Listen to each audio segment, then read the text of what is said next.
Ô, gente, a maioria das pessoas que estão acima do peso querem saber como emagrecer de forma rápida e fácil, não é verdade?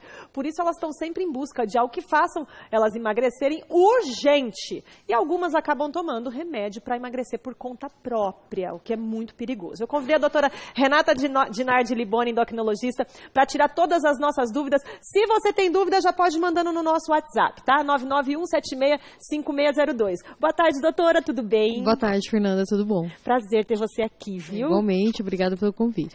Doutora, existem vários tipos de remédios para emagrecer?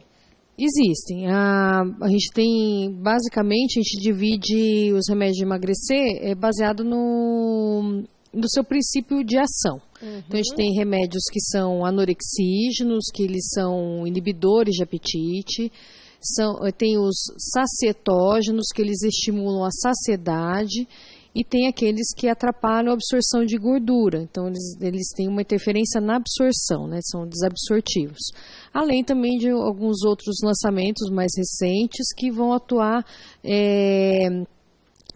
modulando o esvaziamento gástrico, melhorando a ação de insulina no intestino e também, com isso, promovendo uma maior saciedade. Agora, para cada paciente é indicado um diferente?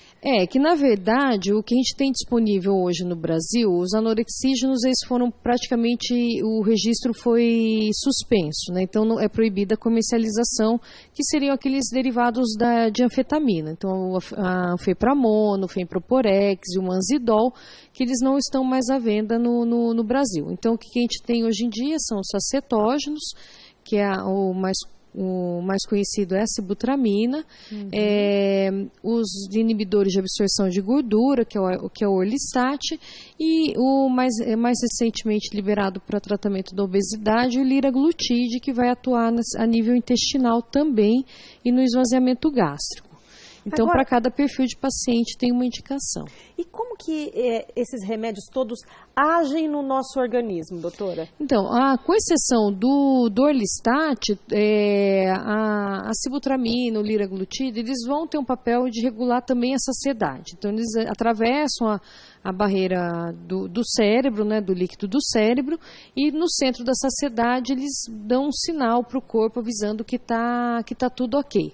E a sibutramina tem um efeito adicional também de aumentar o gasto energético perifericamente. E já o orlistat, ele vai agir apenas no intestino, diminuindo a absorção de 30% da gordura que ela é ingerida. E sai pelas fezes. E daí sai pelas fezes. Agora, em quais casos eles podem ser usados, doutora? Qualquer pessoa pode usar? Não, a gente tem as indicações. Então, por exemplo, pacientes que tenham alguma complicação por conta do excesso de peso, que estejam com sobrepeso, já com alguma doença crônica, podem usar as medicações. Pacientes que têm aumento de triglicerídeo, têm a indicação do uso do orlistat. Diabéticos têm um benefício maior com liraglutide. Então, dependendo do perfil de paciente, mas podem utilizar determinados tipos de medicação. O que a gente procura avaliar? Se tem alguma doença presente, né? Se houve falha também nas medidas adicionais, como dieta e atividade física, e pesar o risco e o benefício do uso daquela medicação, né? Para que, se o paciente tem um risco maior de ficar exposto à obesidade e vai se beneficiar do uso da medicação, a gente acaba escolhendo usar a medicação para livrar ele dessas complicações. E isso é bem particular, né, doutora? Isso é bem particular. De cada pessoa. Exatamente. Por isso que não pode, é perigoso demais, né? Sair tomando aí. A gente conhece muitas mulheres que fazem isso, né? Principalmente as mulheres, né? Sim, é porque... Para ter um corpo, para ficar mais magra, toma qualquer um. Acaba sofrendo uma pressão maior. E a questão também do uso inadequado é que daí a pessoa fala assim, mas o remédio não funciona. É justamente esses usos inadequados que contribuem para a falha terapêutica, porque usa em dose errada, ou usa por tempo inadequado, não faz acompanhamento médico, não faz acompanhamento nutricional, que o remédio tem que entender que ele é um adjuvante, ele não vai substituir também as outras medidas. Agora, doutor, e os efeitos colaterais desses remédios? Então, de efeitos colaterais, a principal são as medicações que atuam mais a nível do cérebro, né? Então, a parte a gente tem mais efeitos relacionados à sibutramina, que ela pode ocasionar insônia, dor de cabeça, pode piorar alguns quadros de ansiedade, aumentar batimento cardíaco. Então, por isso também a cautela para o uso do medicamento ela é importante. É por isso que é importante o acompanhamento de um médico Exatamente, especialista, né? Porque qualquer reação, a pessoa vai estar falando ali com o teu médico, né? E o médico, de repente, troca essa medicação, suspende, enfim, né? Exatamente. As outras medicações, elas podem apresentar mais náuseas, às vezes vômitos, mas isso costuma ser no início do tratamento. E o Orlistat, como ele é um inibidor de absorção de gordura, o principal efeito colateral dele acaba sendo a diarreia. E isso vai ser proporcional à ingestão de gordura que a pessoa tem. Entendi. Daí já faz com que ela não coma tanta gordura com medo de ter a diarreia, né? A gente fala que ele tem esse efeito educador, porque uma vez que tem, ela é marcante, né? A pessoa não esquece como é que é. Entendi. Agora, doutora, contraindicação. Tem. Contraindicação, a gente tem, as contraindicações são mais relacionadas principalmente ao uso dos anorexígenos e da sibutramina, que são medicações que não são liberadas para menores de idade, para menores de 18 anos. Também hipertensos, diabéticos e com antecedente de doença cardíaca. Então, a gente usa com cautela nessas populações. O Orlistat, por ser uma medicação que leva à diarreia, então aquelas pessoas que têm algum grau de diarreia crônica, doenças inflamatórias intestinais, também não podem utilizar. Então, realmente, também não é para todo mundo. Eles podem levar à depressão, doutora? Alguns podem levar à depressão.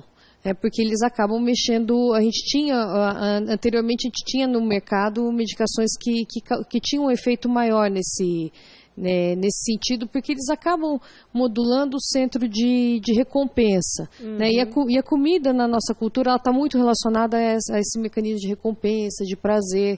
Então, quando você diminui isso, a pessoa pode ficar mais deprimida, mais irritada. Entendi. Então, tem pessoas que apresentam esses quadros, sim. E pode causar dependência, doutora? O que eles falam da dependência é justamente esse mau uso.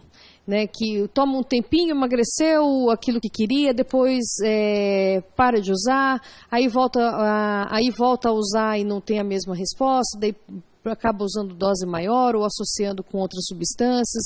Então, não é que causa dependência, é que o corpo ele tem uma memória metabólica. Então, quando está muito tempo acima do peso, ele vai procurar voltar para aquele peso que estava antes ou até um pouquinho mais, para evitar que emagreça, porque o nosso corpo ele interpreta o peso como uma proteção. Né? Antigamente só sobrevivia quem era mais gordinho. Né? Isso faz parte da nossa história. A gente passou por um período de fome, períodos de privação, então aqueles que tinham uma estrutura maior são aqueles que sobreviviam. A questão é justamente essa, não é bem uma dependência. Quando trata de uma forma inadequada, o próprio organismo se encarrega de se proteger de novas tentativas de emagrecer. Então, daí é o que eles chamam de dependência. Agora, doutora, uma vez indicado o remédio por um médico especialista, vai ficar tomando tem um tempo máximo? Vai ficar tomando para sempre o remédio para não engordar de novo? Como é que funciona? Então, na verdade, não tem um tempo máximo para tratamento. O que a gente vê é que quanto mais tempo de uso, isso superior a 2, 3 anos, e agora tem alguns estudos com algumas medicações que prolongam até 5 anos, menor a taxa de reganho de peso. A obesidade, a questão é como que a obesidade é vista. A obesidade ainda é vista como uma sem-vergonhice, uma falta de vontade. Falta de vergonha na cara, né? Mas ela é uma doença. Então, ela é uma doença crônica, como a hipertensão, como o diabetes, e assim como essas doenças, ela precisa ser tratada de uma forma crônica. Então, às vezes, tem pacientes que não conseguem ficar sem medicação. Entendi. E daí a gente mantém, né, guardado as devidas cautelas, monitorização, a gente vai mantendo o tempo que for necessário. Agora, doutora, chegou uma pergunta aqui no nosso WhatsApp. Antes da gente encerrar, eu queria que você respondesse para a Giovana, tadinha. Ela está sofrendo, é a Giovana do Jardim São Fernando. Ela tem 18 anos e pesa 41 quilos. Daí, o caso da Giovana é o contrário. A Giovana quer engordar, porque ela tem 18 anos e pesa 41. É muito difícil? É mais difícil engordar do que emagrecer, doutora? É mais difícil engordar do que emagrecer. Porque essas pessoas que têm esse baixo peso, elas primeiro que precisam fazer uma dieta, realmente uma dieta hipercalórica para ganho de peso. Não é uma dieta fácil. A gente fala assim, é fácil, pode comer de tudo. Não é. Porque geralmente são pessoas que já têm o hábito de comer pouco. Então elas não aguentam um grande volume. Segundo, são pessoas que têm um metabolismo muito mais frágil. Qualquer gripe, resfriado, uma dor de dente, qualquer coisa que leve a ficar sem comer, perdem peso de uma forma muito rápida. Então, realmente, e às vezes é um esforço enorme para ganhar 2, 3 quilos, é realmente difícil. Alguns estimulantes de apetite podem ajudar, alguns suplementos de proteína também. Musculação voltada para uma carga maior também ajuda, porque estimula a massa muscular. Então, tem várias medidas. O ideal é que realmente tenha um acompanhamento nutricional, porque não é fácil. Uma atividade física voltada para ganho de massa, até para uma certa hipertrofia, para que tenha aí algum êxito. Não se desespere, Giovana, minha linda. Tem saída para o seu caso. Obrigada, viu, doutora Renata? Obrigada mesmo. Obrigada mais uma vez pelo convite. Eu que agradeço.